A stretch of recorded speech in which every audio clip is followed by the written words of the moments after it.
Hi, welcome back to my channel. I'm Michelle, and today I want to talk to you about my experience with The Good and Beautiful and why it didn't really work for our family. I recently made a video, and I'll link it up above, about kind of our math journey, and one of the first curriculums we tried in our math journey was The Good and Beautiful, and I talk a little bit about specifically why that math program didn't work. But I also get a lot of comments on that video about how people had similar experiences with The Good and Beautiful, and they were often surprised how they didn't see more videos talking about it. So I thought it would be a good idea to put my perspective out there with The Good and Beautiful. I think there are a lot of videos out there talking about how wonderful and amazing it is, and although I think every homeschool is unique and different things work for different families, I want to give another perspective of why it didn't work, how it didn't work. So this is not a video to bash the curriculum, it's just to share a different perspective than you might be seeing on YouTube. So first I'm going to talk kind of my experience with some of them, and then ultimately why it didn't work, and then I will end with why I think this curriculum company is so popular. So, little background on us. I am currently homeschooling my 9-year-old daughter, she's in 3rd grade, and my 5-year-old daughter who's in kindergarten level work. So I started The Good and Beautiful when my oldest was at kindergarten level, because that's when it first came out. She was either in kindergarten or 1st grade, I can't remember exactly where it was, but we started with kindergarten level work. So for example, I have kindergarten math. Now I use the original because obviously this was a long time ago. I used that with her, and then I used the language arts kindergarten program with her, and level 1. This was level 1. And then on top of that, we also did the math kindergarten, and then level 1, level 2. We have all the way up to level 3. On top of that, I used their mammals. We did the entirety of this. And then I attempted to do their geology unit, but that was a bust, and we didn't even make it past, I think, the 2nd lesson. So we do have some experience, I would say, with the curriculum. I know the math has changed slightly since when I used it, but I'm assuming that the main stuff is probably the same. And a little background on us, we are Christian, but we choose secular curriculum most of the time when we are looking for our curriculum. I have an entire video on why that is. If you're curious, I will also link that video above. But when it came to The Good and Beautiful, and again, this was probably one of my first dips into the homeschooling world. My daughter was in public school from, kindergarten to 2nd grade. This would be our first year homeschooling this last year, fully homeschooling. Before that, we did a lot of gap schooling. I would often use The Good and the Beautiful to help with the gap schooling, to fill in some of those areas that she was weaker in from the public school system. So we've used this curriculum quite a few times over the years, and I definitely feel like I have a good hold and understanding of the curriculum. So let's start with language arts. So I attempted to do this with my daughter when she was younger. She learned how to read through the program All About Reading. That is what we ultimately went with and stuck with for her, and that is what currently my 5-year-old is doing. For me personally, this curriculum does not even compare to All About Reading. All About Reading is far superior in so many different ways. But again, after my daughter learned how to read, so between her kindergarten and 1st grade year, I believe I used a little bit of the K and a little bit of the 1st level to kind of supplement that year between going from K to 1st grade. So I do not think level K or 1st grade, I have not tried past that, do a really good job of teaching the concepts. I think Good and the Beautiful in general is all over the place. I've heard a lot of people say that. It's very scattered. It's very hard for your child to get the ideas because it's not really, in my opinion, taught conceptually. It's not asking your child to do any deeper level thinking. It's really just very surface level. And I think one of the downfalls of The Good and Beautiful is they try to cover so much in one level that they don't have the opportunity to go deeper. It's very, it covers a lot, but there's no depth to any of it.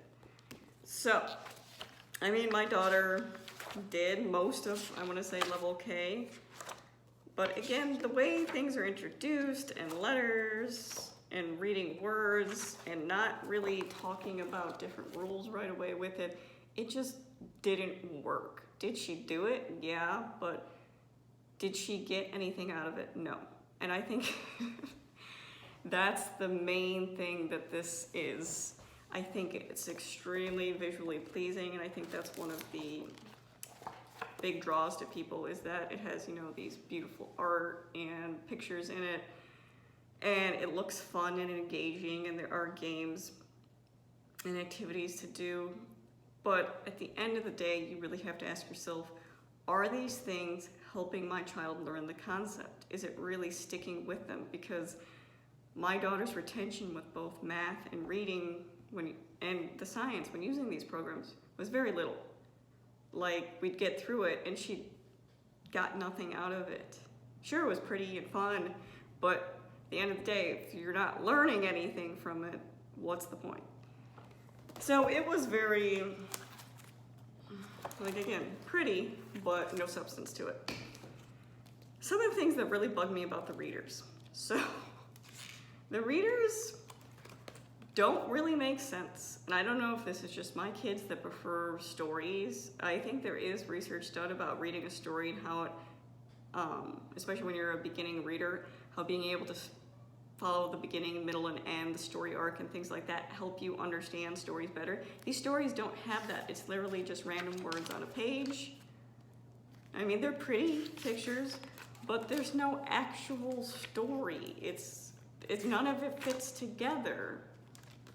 So that irritated both my oldest, and when I attempted to give this to my youngest to read, she's like, no, it doesn't make any sense. Same thing with the level reader. The stories, and again, I know one of the, again, appealing things about The Good and Beautiful is that it has this very wholesome, classic look, which I get is appealing to a lot of people. Apparently you like the 1950s, but I mean, let's be realistic, the 50s weren't great for everybody. So again, the stories don't really make sense. It's just some random words on a page. The one page doesn't really follow to the next page. And one thing that really, really irritated me was the lack of diversity in this book. You see this entire book right here? Now, one of these pictures show a child other than white. Every single person in these stories is white. And I've talked with my children about, because we do a social justice unit every Wednesday, I've talked with them about diversity in books and movies and why it's important to represent everybody, because the entire world isn't white. This entire book is full of white people, and that is an issue. If I had a child looking at this, they think this is the norm. They think everything is like this, and that's not realistic. I like diversity and representation in the literature for myself and my children, and this is not in there. So that was just a really irritating thing to me. Now, in regards to religion, so if you're curious, we are Lutherans, specifically the ELCA denomination. I have no problem sharing what my specific faith beliefs are. When it comes to religion in this, it's very cherry-picked. Like, you very much, especially in the math and the higher levels, I didn't see so much of it in the K level, but in the higher levels, you get like random Bible verses with no context. And one of the things that really irritates me is when the Bible is taken out of context, because you can't just read one passage and really understand what it's, or one part of it and understand what the bigger picture of what that parable or whatever it is trying to tell you by just taking one sentence or line from it. So I do not like cherry picking with the Bible at all. So they throw it in there to kind of support whatever point they're going for. And again, I'm not a fan of that. And it was randomly thrown in. It never felt like it fit well. It's like, I often refer to The Good and the Beautiful as it's very similar to public school curriculum with Christian sprinkled in there. And again, I think that would be one of the appeals that a lot of people like, but for us, it did not work and was one of the negatives, actually, how it was used in it. So, when I talked about math, and again, check out that video if you want to see specifics, my problem with their math is, again, really scattered. My daughter retained very little from it. One day you do this, one day you do that. You don't really go back and review much. There's very little practice. Yeah, you'll play a game or an activity, but for my child, she never, because the concept was never taught well, it was very surface level. There was no number sense provided. There was no conceptual math, deeper thinking. She never really got it. She could do the problem, but then like 3 lessons later, if I asked her to do the same problem, she couldn't do it because she didn't get it. She could regurgitate the information that was given, but she didn't understand what it meant. And that is a big issue, I think, with a lot of curriculum, and not just in homeschooling, but in public school. My daughter had that issue in math as well, where it was not taught conceptual math. It was not number sense, deeper thinking, being able to pull on different resources to solve a problem. It's one concept's taught, you try it with a couple problems or play an activity, you move on to the next thing. So, and again, we tried many of them, and all of them were a bust. I never attempted the math with my youngest, my 5-year-old, because frankly, once we discovered dimensions math, it was so much better that there was no reason to ever go back to it.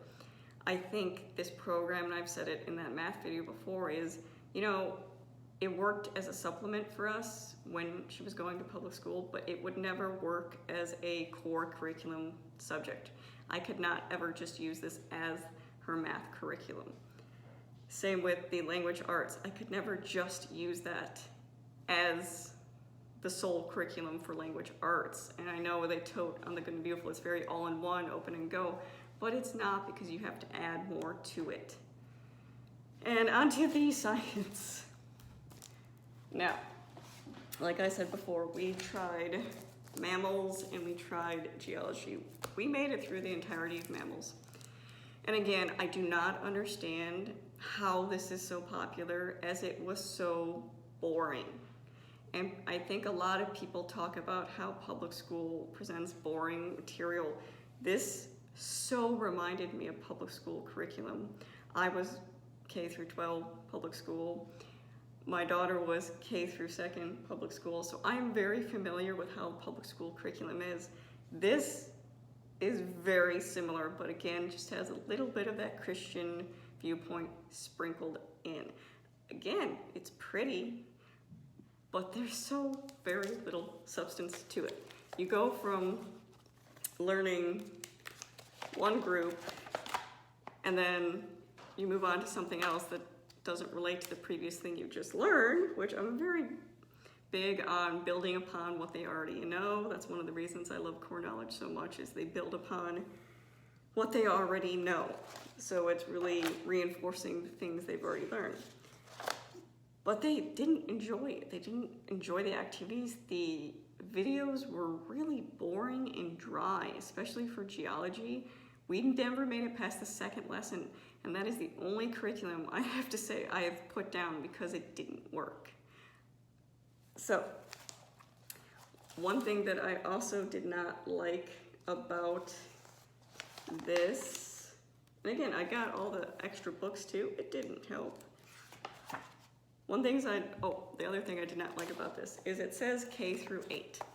I think one of the problems with such a broad range of age is there's a big difference between what a kindergartner can do and what a 7th grader can do. And they do try to break it up, I think, into K to 2nd or K to 3rd activities, and then 4th and extension activities like that. but the information being provided isn't at the appropriate age level. And I think a lot of people do family style learning, which is great, but it makes a lot more effort on your part to try to explain to a much younger child things like the classification of animal kingdoms. And the way it's presented in here is just really boring. Like, we went through the vocab, we went through the information, and again, they retain so very little. When it comes to science, so for example, my 9-year-old and my 5-year-old, we do core knowledge science. That is very specific to the age level. They're actually first, second grade, third. The science is written and the activities are written for that specific age level, and that works much better for us. Now, is my 5-year-old capable of doing all the activities in core knowledge at that age level? No. But the information is written in a way that is very child-friendly because it takes into account the child's age and how the information is presented and what they can handle at that age. When you have such a broad age range like this, it's hit or miss. And it definitely was a miss for us. And one of the things that I really don't get is the typing and the writing that the Good and the Beautiful puts out. So let's start with writing. My daughters did, I think my daughter did first grade level, and then my youngest did the pre-writing doodle one. I don't understand why they're so popular. There's nothing particularly unique about them. They have, again, pretty pictures, but there's nothing that sets it apart from other writing curriculums. And if you're curious, you can download through Core Knowledge, through their language arts program, free handwriting worksheets for free, which is what I do for my youngest now. That is the writing curriculum she uses. So I don't think you even need to necessarily go out and buy handwriting practice sheets when there's so many you can buy for free, and so many that do a better job, in my opinion. I really liked Handwriting Without Tears when my kids were learning how to write. I think that did an awesome job. And then with typing, I don't understand why people buy the typing books. It's literally just a flip book, and you type things out and it kind of tells you where to go. When there are so many different free options out there, and again, maybe it's because you can't make any money off of it if you're not promoting these things, but the typing, for example, we use Typing Jungle, which it's not all flashy and games, and it's literally very similar to, I would say, how you're taught. It shows you the virtual keyboard where your finger should be placed, and you type the words, and I think every 5 lessons or something, there's a small game on the computer that you do. But that is a lot better idea, I think, especially because it's going to tell you right away if you hit the wrong letter, or it shows you the placement of your fingers while you're visually doing the keyboard. That is going to be so much more useful than just typing off of a piece of paper, which is, by the way, how I learned how to type in the 90s. So I am not sure why that program in itself is so popular. I don't know. So that's just, I don't, again, understand. I think once you buy into the Good and the Beautiful, you're either all in or nothing, because you just pull all of their stuff. But there's so many better and oftentimes free options for those types of things. So now on to, and that was a little bit of my experience with the Good and the Beautiful. Now on to why I think it's so popular, and more importantly, why did I keep buying these curriculums time after time when it wasn't clearly working for our family? And there are a few main reasons I think this curriculum is so popular. Like I said before, it's very visually pleasing. It gives a very wholesome classic look that I think a lot of homeschoolers that lean towards that way really like. They like the idea that their literature is presented in a way that they don't have to worry about certain subjects or ideas coming up, and that to me is a huge negative. I want my child to be able to experience different perspectives, different cultures, different ideas, and that is not really presented in a way in this curriculum. I think that, like I said, it's pretty but has very little substance. It does not go deep. I think one of the reasons it's popular is because it's easy. And why it's easy is because it's not asking a lot from the parent or the child. It's not really challenging your child to think at a deeper level. It's not really challenging them to do more. It's easy for parents because you open it, and first of all, I never really thought it was easy. I thought it was literally, and I've worked in the public school system, I felt like it was literally getting prepared for a public school lesson. So I did not enjoy teaching it. But again, I think you're not getting a lot of pushback from kids because it's easy for them. It works so well for them because it's not asking that much from them. And they see the pretty pictures. Just the same reason kids buy the most, colorful cereal box in the aisle and cereal. Like, the really annoying thing is I studied marketing in college. I actually have an undergrad in marketing and business administration. So I know how easy it is to manipulate things to make them more appealing to people. So it gets me at a different level that it irritates me that it's definitely put itself in a position to be very appealing to parents and children, but does not have the actual depth of curriculum to back up it. So it's pretty, lacks substance. It's easy to teach because it's not actually teaching conceptual, deep, critical thinking. And the third, obviously, is that it's got that little bit of Christian viewpoint in there. Not enough, like, they usually do walk the line of it. I think, obviously, they do cross the line at some points with the U.S. history and all that, the Constitution unit that came out. But I think most of the time it toes the line of not offending the majority of people, but offering that Christian viewpoint, because let's be realistic, there is a very large Christian homeschooling community, and this is definitely targeted at that community, and it's targeted very well. They do it kind of slyly, where it's a little bit of that, it's really pretty, it's got the wholesome look. Their marketing team definitely nailed it when they put out this curriculum, but again, I don't think the actual substance of the curriculum itself stands well enough. I think the other reason it's so popular, and this is the one that probably got me, and one of the reasons I'm making this video, is because it is so heavily promoted on things like social media, Instagram, YouTube. I think a lot of times these curriculums are promoted by people that have things like affiliate links, who are making some kind of money, or they're getting the product free for a review. And if you're new here, I do not do any sponsorships, affiliate links, any of that. Everything I buy with my own money, and I will never waste your time trying to sell you curriculum on this channel or sell you anything on this channel. So I think a lot of people are definitely getting something out of the deal, if you know what I'm saying. These influencers are purposely pushing this product for a reason. And I think, when you look on YouTube, you do see some videos where, oh, it didn't work well, or this is what I didn't like.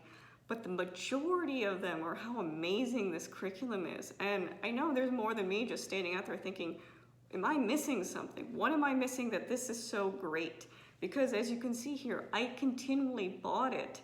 I was being influenced by those opinions. And it obviously took me a while to realize it, because I thought, this is working. This is so amazing for so many people. Why isn't it working for me? Because it's not that great of curriculum. And that's the honest truth. It's pretty, it's easy, but it lacks substance. And so that is ultimately why I stepped away from this curriculum. And again, I was a very newbie entering into this, and I think adding this video to the conversation, to the perspective, to the opinions out there on the curriculum is important, because if your curriculum can't stand some criticism, what does that say about your curriculum? So I wanted to put this out here to let you know you're not crazy if it doesn't work for you, that there are some serious flaws in the curriculum itself. So I hope this video was helpful. And again, if you have any questions, leave them down below, but thank you for watching.